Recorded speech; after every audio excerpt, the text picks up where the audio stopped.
Hello friends, स्वागत है आपका हमारे यूट्यूब चैनल में। तो आज के इस वीडियो में हम लोग बात करेंगे हमारे नए टॉपिक के बारे में।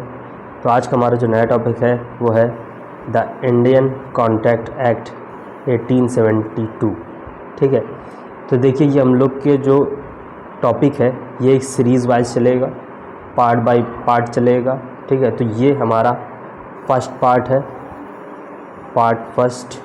इसमें हम लोग कॉन्ट्रैक्ट एक्ट का इंट्रोडक्शन, मीनिंग और सेक्शन 1 से लेके सेक्शन 9 तक का पोर्शन आज कवर करेंगे। ठीक है, इस वीडियो में। तो ऐसे ही इस एक्ट के कई पार्ट आएंगे, कई वीडियो आएंगे। तो आप लोग इस वीडियो को अपने दोस्तों को शेयर कीजिएगा, हमारे वीडियो को लाइक कीजिएगा और हमारे चैनल को सब्सक्राइब कीजिएगा। तो चलिए शुरू करते हैं आज का ये वीडियो। तो देखिए जो इंडियन कॉन्ट्रैक्ट एक्ट है, ठीक है, इसमें सबसे पहले हम बात कर लेते हैं कि चैप्टर कितने चैप्टर हैं। तो इसमें टोटल 11 चैप्टर हैं। ठीक है, इसके बाद बात करते हैं हम सेक्शन की। तो कितने सेक्शन हैं? इसमें 266 सेक्शन है। ठीक, लेकिन इसमें क्या है कि इसमें 2 चैप्टर, चैप्टर नंबर 7 एंड 11, ठीक है, वो रिपील हो चुके हैं। उनमें क्या था? सेल ऑफ गुड्स था। 7 में क्या था? सेल ऑफ गुड्स था। और 11 में क्या था? पार्टनरशिप था। तो आपको पता है कि ये दोनों नए एक्ट बन गए हैं। ठीक है, तो चैप्टर नंबर जो 7 था सेल ऑफ गुड्स, उसका एक्ट बन गया सेल ऑफ गुड्स 1930। और जो चैप्टर नंबर 11 है उसका एक्ट बन गया है पार्टनरशिप एक्ट 1932। ठीक है, तो ये चीज़ पहले से क्लियर हो जाए तो ज़्यादा अच्छा है। तो अब इस वीडियो को हम लोग आगे देखते हैं। तो सबसे पहले हम लोग इसका इंट्रोडक्शन देखते हैं। तो देखिए इस एक्ट में हम लोग क्या क्या पढ़ेंगे।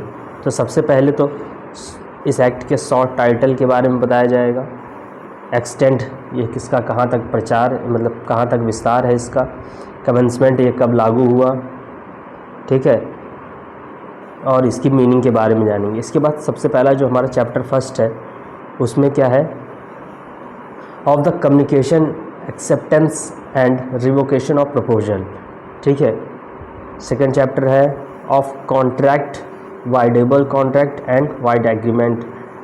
थर्ड चैप्टर है ऑफ कॉन्टिंजेंट कॉन्ट्रैक्ट्स।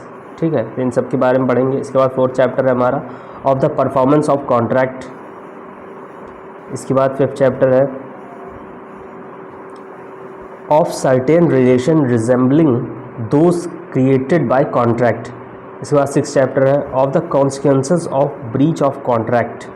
ठीक है, ये देखिए जो हमारा चैप्टर नंबर 7 था, ठीक है, सेल ऑफ गुड्स, इसको रिपील कर दिया गया है। तो इसमें कौन कौन से सेक्शन रिपील हो गए हैं? तो सेक्शन 76 से सेक्शन 123 के सेक्शन रिपील हो गए हैं, जो कि चैप्टर नंबर 7 में आते थे, जो अब चले गए हैं सेल ऑफ गुड्स एक्ट 1930 में। इसके बाद चैप्टर नंबर 8 है हमारा of the indemnity and guarantee. ठीक है, इसके बाद चैप्टर नंबर 9 है ऑफ बेलमेंट। ठीक है, तो ये सब हम लोग पढ़ेंगे। इसके बाद हमारा चैप्टर नंबर 10 है एजेंसी। फिर है लास्ट जो हमारा चैप्टर है वह है चैप्टर नंबर 11, जो कि रिपील हो चुका है। वो क्या है? पार्टनरशिप। ठीक है, ये देखिए चैप्टर नंबर 11 हमारा पार्टनरशिप है, जो कि अब एक्ट बन गया है द इंडियन पार्टनरशिप एक्ट 1932। इसमें सेक्शन थे 239 से 266 तक के सेक्शन हमारे जो हैं वो रिपील हो चुके हैं। अब इसके बाद हम लोग स्टार्ट करते हैं हमारा कॉन्ट्रैक्ट एक्ट। तो देखिए द इंडियन कॉन्ट्रैक्ट एक्ट 1872 का एक्ट नंबर, जो सबसे इम्पोर्टेंट क्वेश्चन होता है वो सबसे पहले देखते हैं। तो एक्ट नंबर पूछा जाता है, तो एक्ट नंबर इसका कितना है? 9। तो इंडियन कॉन्ट्रैक्ट एक्ट 1872 का एक्ट नंबर क्या है? 9। देखिए ये कमेंसमेंट कब हुआ? 5 अप्रैल 1872। ठीक है, यानी कि इसको एसेंट मिल गई थी 25 अप्रैल 1872 को, ठीक है। अब ये लागू कब हुआ, तो देखिए ये कमेंसमेंट में दिया हुआ है, एक्सटेंड एंड कमेंसमेंट में। It extend to the whole of India, ये पूरे भारत में लागू होगा, और it shall come into force on the first day of September, ठीक है। तो 2 डेटें हमें याद रखनी है, कौन कौन सी, कि सबसे पहले ये कमेंस किस डेट को हुआ था, तो ये 25 अप्रैल 1872 को हुआ था, और 4 इनटू फोर्स में कब आया था, तो 1 सितंबर 1872 को ये इन्फोर्स हुआ था, ठीक है। तो ये 2 डेटें बहुत इंपॉर्टेंट हैं, और ये एक्ट नंबर। इसके बाद बात करते हैं कि इस एक्ट को लाने का उद्देश्य क्या है, इसका प्रेम्बल क्या है। तो कहता है whereas it is expedient to define and amend certain parts of the law relating to the contract. तो कहता है कि कॉन्ट्रैक्ट से संबंधित जो भी लॉ है उसको परिभाषित करने का और उसको संशोधित करने के लिए इस एक्ट का यूज़ किया जाता है।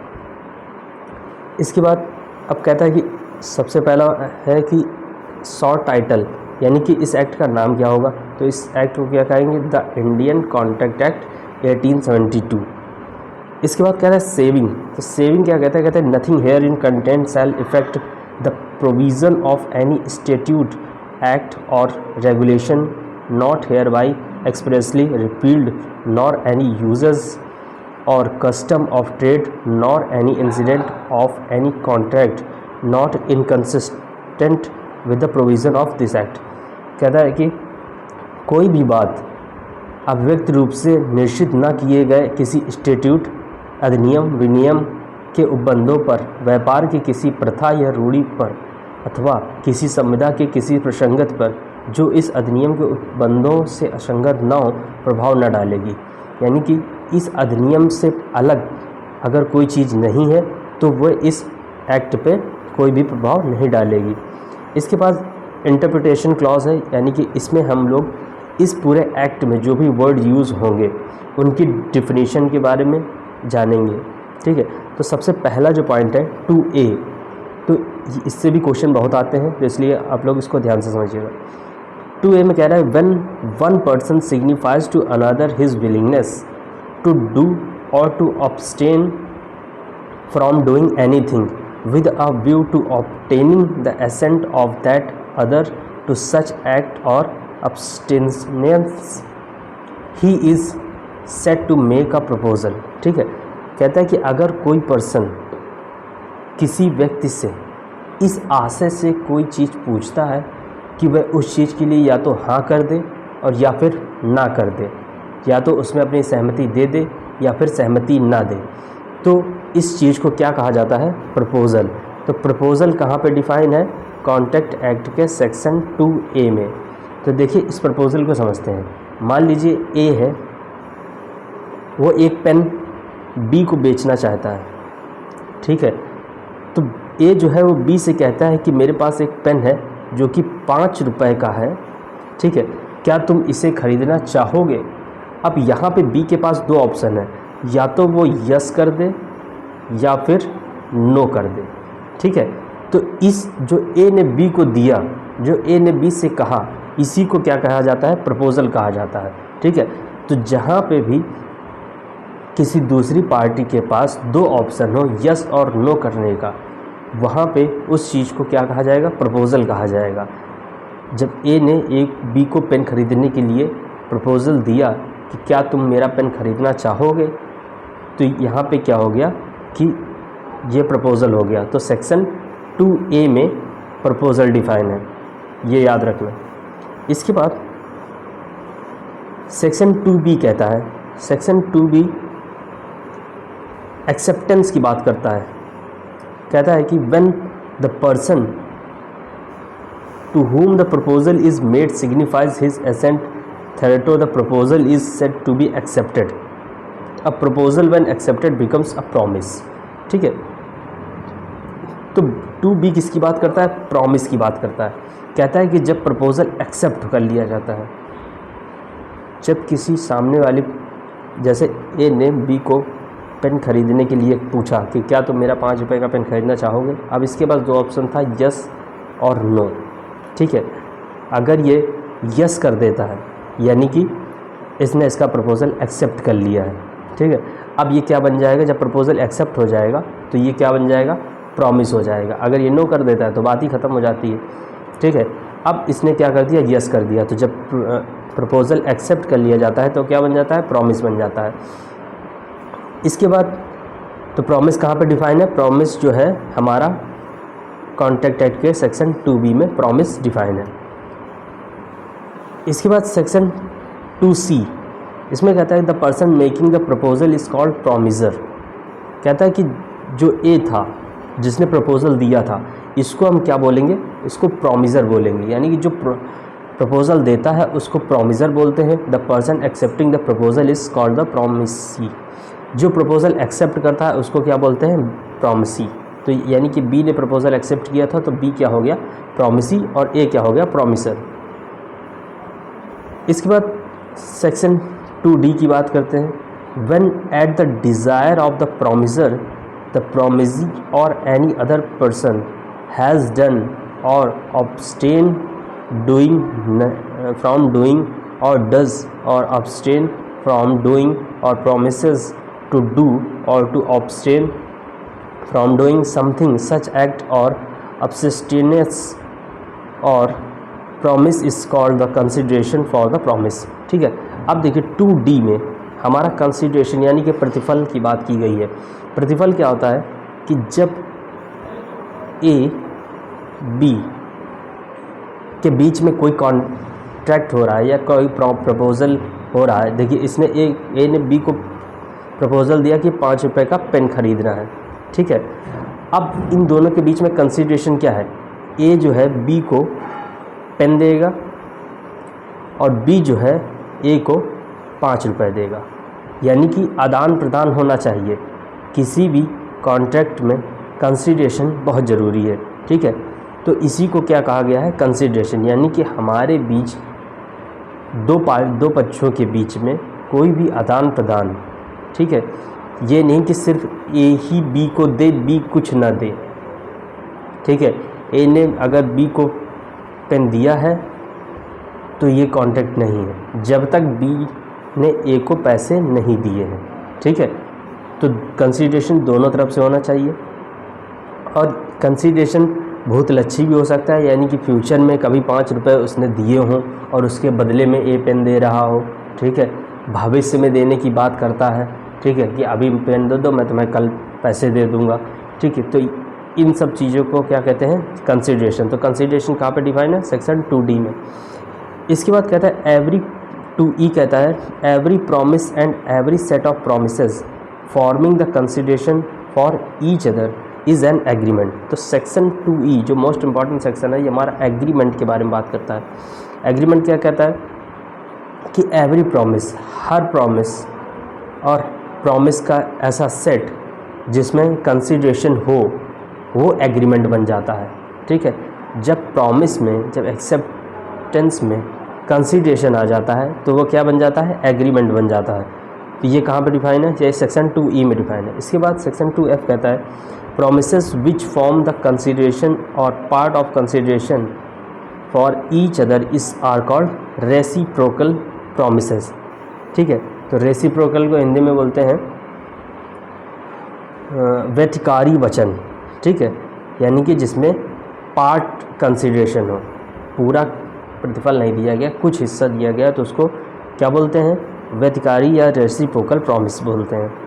इसके बाद 2G कहता है an agreement not enforceable by law is said to be wide.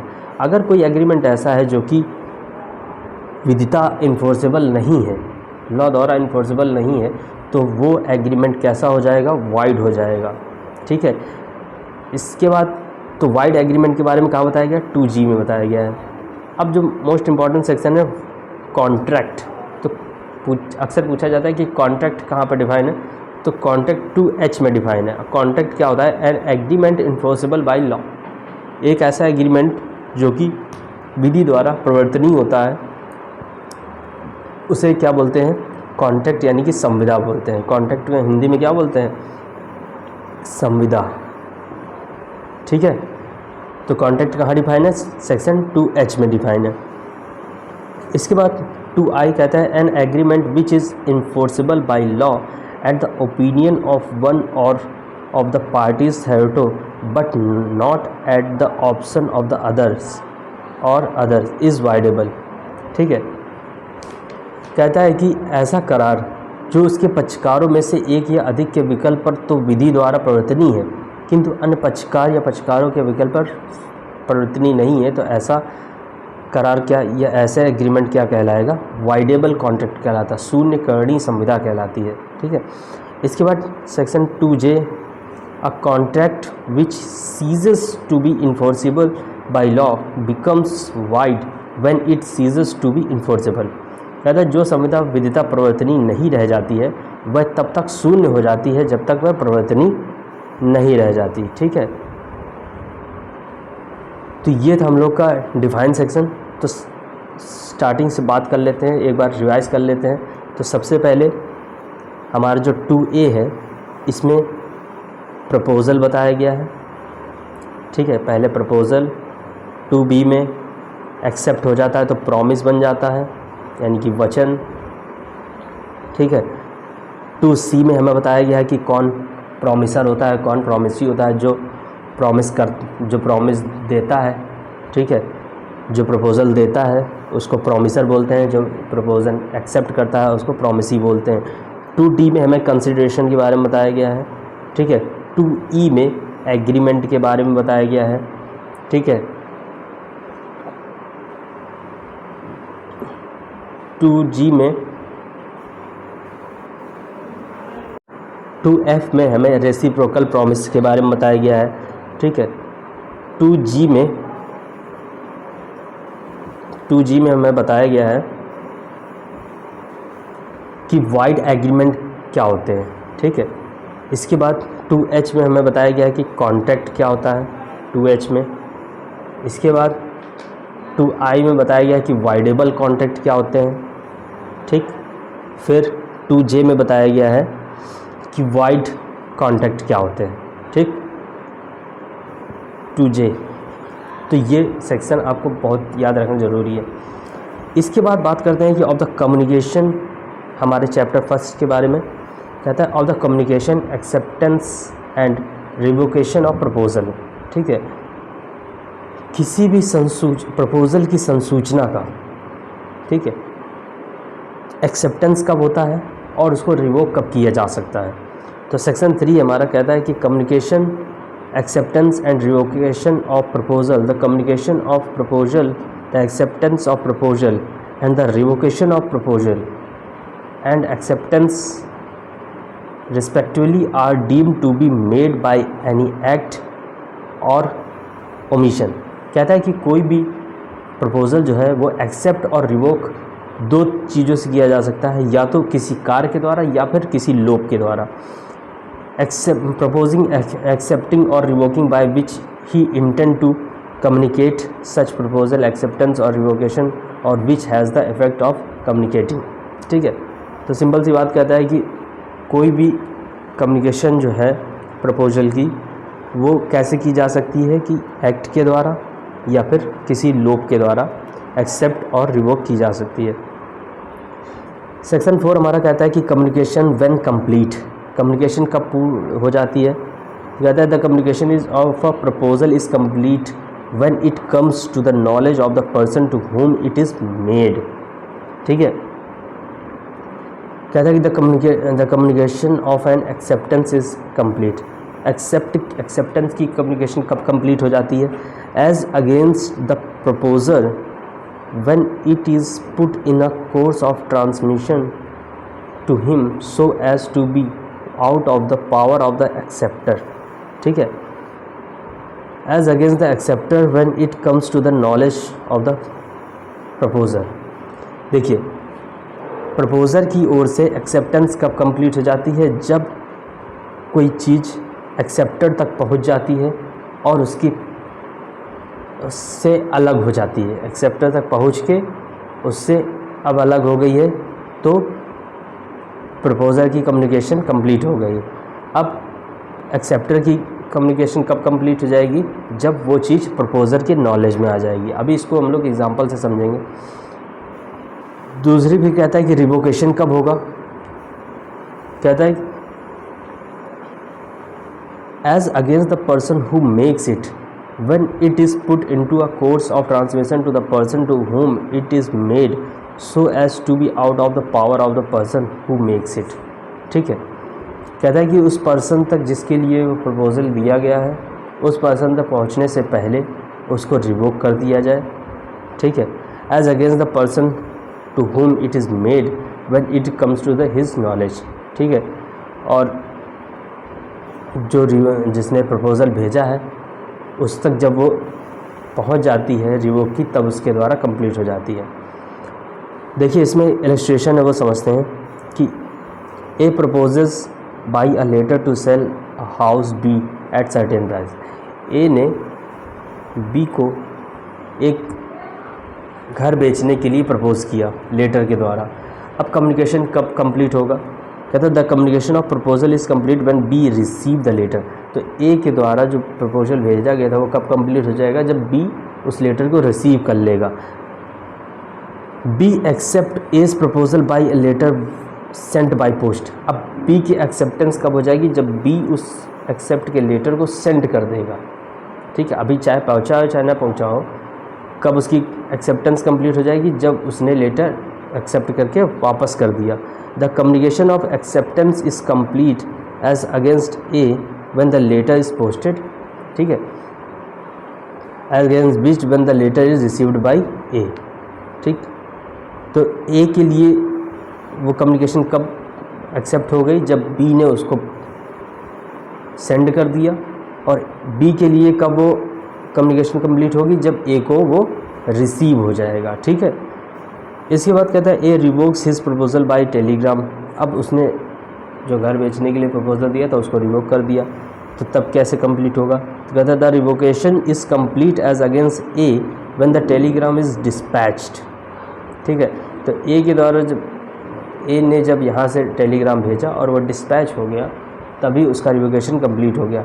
It is complete as against B. अब बी के द्वारा कब कंप्लीट होगा, जब बी रिसीव कर लेगा। B revokes his acceptance by telegram. अब बी ने अगर रिवोक कर दिया है एक्सेप्टेंस टेलीग्राम से, तो B revocation is complete as against B when the telegram is dispatch. अब बी के द्वारा जो भेजा गया था वो जो डिस्पैच हो गया, तो उसकी एक्सेप्टेंस कंप्लीट हो गई। ठीक है, उसका कम्युनिकेशन कंप्लीट हो गया। और ए के द्वारा कब कंप्लीट होगा, जब ए तक वो लेटर पहुंच जाएगा। ठीक है, इसके बाद सेक्शन 5 बात करता है revocation of proposal and acceptance की। कहता है a proposal may be revoked at any time before the communication of acceptance is complete as against the proposal not after. कहता है कि एक प्रपोजल कब रिवोक किया जा सकता है, और कहता है proposal may be revoked at any time, किसी भी टाइम रिवोक किया जा सकता है before the communication of its acceptance is complete. उसके एक्सेप्टेंस कंप्लीट होने से पहले, यानी कि ए ने जो बी को लेटर भेजा है वो लेटर बी के पहुंचने से पहले ही वो अगर रिवोक कर देता है तो वो रिवोक हो जाएगा प्रपोजल। लेकिन अगर उस तक पहुंच गया है तो फिर रिवोक नहीं होगा, but not after words. An acceptance may be revoked at any time before the communication of the acceptance is complete as against the acceptor, but not afterwards। ऐसे एक्सेप्टेंस में कहता है कि एक्सेप्टेंस रिवोक हो सकती है जब वो लेटर बी ने जो ए को भेजा है एक्सेप्टेंस का, वो पहुंचने से पहले ही वो अगर रिवोक कर दे। इलस्ट्रेशन देख लेते हैं। कहता है कि A proposes by A letter send by post to sell his house to B accept the proposal by A letter send by post. ठीक है, बी ने एक्सेप्ट कर लिया। A may revoke his proposal at any time before at the moment when B post his letter of acceptance but not after. तो कहता है कि ए revoke कब कर सकता है, जब बी उस लेटर में एक्सेप्टेंस दे के पोस्ट ना करते। ठीक है, उससे पहले वो रिवोक कर सकता है, इसके बाद नहीं। अगर उसने एक्सेप्टेंस दे के लेटर भेज दिया है तो फिर वो रिवोक नहीं कर सकता है। B may revoke his acceptance at any time before or at the moment when the letter communicating it reaches A but not after. अब बी अपनी एक्सेप्टेंस कब रिवोक कर सकता है, जब वो लेटर एक्सेप्टेंस का ए तक पहुंचने से पहले ही अगर वो रिवोक कर देता है तो रिवोक हो जाएगा, उसके बाद नहीं होगा। अब रिवोकेशन हाउ मेड, रिवोकेशन कैसे होता है। A proposal is revoked by the communication of notice of revocation by the proposer of the other party. कहता है या तो उस एक्सेप्टेंस के मना कर दिया जाए, उसको रिवोक कर दिया, जो नोटिस दी गई है उस द्वारा रिवोक किया जा सकता है। By the lapse of the time prescribed in such proposal for the hits acceptance, or if no time is so prescribed by the lapse of the reasonable time without communication of his acceptance। कहता है अगर उस proposal में कोई time period है कि 1 साल के अंदर आपको जवाब देना है और आप 1 साल के अंदर जवाब नहीं देते हैं, 1.5 साल में जवाब देते हैं, तो वो प्रपोज़ल जो है रिवोक हो जाएगा अपने आप ही। जैसे ही टाइम पीरियड उसका ख़त्म होगा वो रिवोक हो जाएगा। इसके बाद थर्ड पॉइंट कहता है by the failure of the acceptor to fulfil a condition precedent to acceptance. कहता है कि अगर एक्सेप्टर जो है प्रपोजल की जो भी कंडीशन है उसको फुलफिल करने में असहमत होता है, ठीक है, नहीं कर पाता है उसकी कंडीशन को फुलफिल, तो भी वो प्रपोजल जो है वो रिवोक हो जाएगा। इसके बाद फोर्थ पॉइंट कहता है by the death of the insanity of the proposal if the fact of his death or insanity comes to the knowledge of the acceptor before acceptance. कहते हैं कि अगर प्रपोजर ही मर गया है और इसकी खबर एक्सेप्टर को उस प्रपोज़ल को एक्सेप्ट करने से पहले हो चुकी है तो प्रपोज़ल जो है वो रिवोक हो जाएगा। तो ये 4 पॉइंट है कि प्रपोज़ल कब रिवोक हो सकता है। पहला, या तो वो कम्युनिकेशन के द्वारा उसको रिवोक कर दे, दूसरा उसमें कोई टाइम पीरियड हो, टाइम समाप्त होने के बाद वो रिवोक हो जाए, तीसरा उसकी कंडीशन को फुलफ़िल करने में असहमत हो, चौथा प्रपोज़र की डेथ हो जाए और उस एक्सेप्टर को एक्सेप्ट करने से पहले ही इस चीज़ के बारे में पता चल जाए। इसके बाद 7 कहता है कि एक्सेप्टेंस मस्ट बी ऑब्सोल्यूट। ठीक है, एक्सेप्टेंस जो होगी वो पूर्ण रूप से होगी, आधी अधूरी नहीं। In order to convert the proposal into a promise the acceptance must be absolute and unqualified, be expressed in some usual and reasonable manner unless the proposal prescribes the manner in which it is to be accepted. If the proposal prescribes a manner in which it is to be accepted and the acceptance is not made in such manner, the proposer may within the reasonable time after the acceptance is communicated to him insist that the proposal shall be accepted in the prescribed manner and not otherwise, but if he fails to do so he accept the acceptance। ठीक है, तो देखिए इसमें क्या कहता है कि किसी प्रायिक या युक्त प्रकार से अभिव्यक्त होना ही चाहिए जब तक कि प्रस्तावना विहित न करती हो कि उसे किस प्रकार प्रतिग्रहित किया जाना है। यदि प्रस्तावना विहित करती है कि उसे किस प्रकार प्रतिग्रहित किया जाना है और प्रतिग्रहण उस प्रकार से ना किया जाए जो तो प्रस्तावक उसे प्रतिग्रहण संसूचित किए जाने के पश्चात युक्त समय के भीतर आग्रह कर सकेगा कि उसकी प्रस्तावना विहित प्रकार से ही प्रतिग्रहित की जाए, अन्यथा नहीं। किंतु यदि वह ऐसा करने में असफल रहता है तो वह प्रतिग्रहण को प्रतिग्रहित करता है। ठीक, इसके बाद सेक्शन जो 8 हमारा वो कहता है एक्सेप्टेंस बाय परफॉर्मिंग कंडीशन और रिसीविंग कंसिडरेशन। कहता है कि performance of the condition of a proposal or the acceptance of any consideration for a reciprocal promise which may be offered with a proposal is an acceptance of the proposal। ठीक, कहते हैं किसी प्रस्तावना यानी कि किसी प्रपोजल की जो कंडीशन है उनका पालन या रेसिप्रोकल जो भी प्रॉमिस हैं उनके लिए जो प्रतिफल किसी प्रपोजल के साथ पेश किया गया हो उसका एक्सेप्टेंस उस प्रपोज़ल का एक्सेप्टेंस कहलाएगा। ठीक है, इसके बाद सेक्शन 9 है, कहता है promises express and implied. Promises 2 प्रकार से हो सकती हैं, या तो अभिव्यक्त हो सकती हैं या फिर विवक्षित हो सकती हैं। कहता है कि इन सो फार एज द प्रपोजल और एक्सेप्टेंस और any promise is made in words. कहता है अगर कोई शब्दों के द्वारा प्रॉमिस किया गया है, ठीक है, तो ऐसे प्रॉमिस क्या कहलाएंगे, एक्सप्रेस प्रॉमिस कहलाएंगे, यानी कि अभिव्यक्त प्रॉमिस कहलाएंगे। अगर शब्दों के द्वारा नहीं किया गया है, ठीक है, इसके अलावा किसी तरीके से किया गया है तो उसको क्या बोलेंगे, इम्प्लाइड यानी कि विवक्षित प्रॉमिस बोलेंगे। ठीक है, तो ये था हम लोग का आज का वीडियो सेक्शन 1 से लेकर 9 और इंट्रोडक्शन। तो उम्मीद करते हैं कि आप लोगों की वीडियो पसंद आया होगा। तो अगर आप लोगों की वीडियो पसंद आए तो आप लोग इस वीडियो को लाइक कीजिए, अपने दोस्तों को शेयर कीजिए। ऐसे ही इस कॉन्ट्रैक्ट एक्ट के सारे पार्ट, सारे सेक्शन हम लोग डिस्कस करेंगे और उसके बारे में जानेंगे, हर सेक्शन के बारे में। तो आप लोग इस वीडियो को शेयर कीजिए अपने दोस्तों को, इस वीडियो को लाइक कीजिए और मेरे चैनल को सब्सक्राइब कीजिए। धन्यवाद।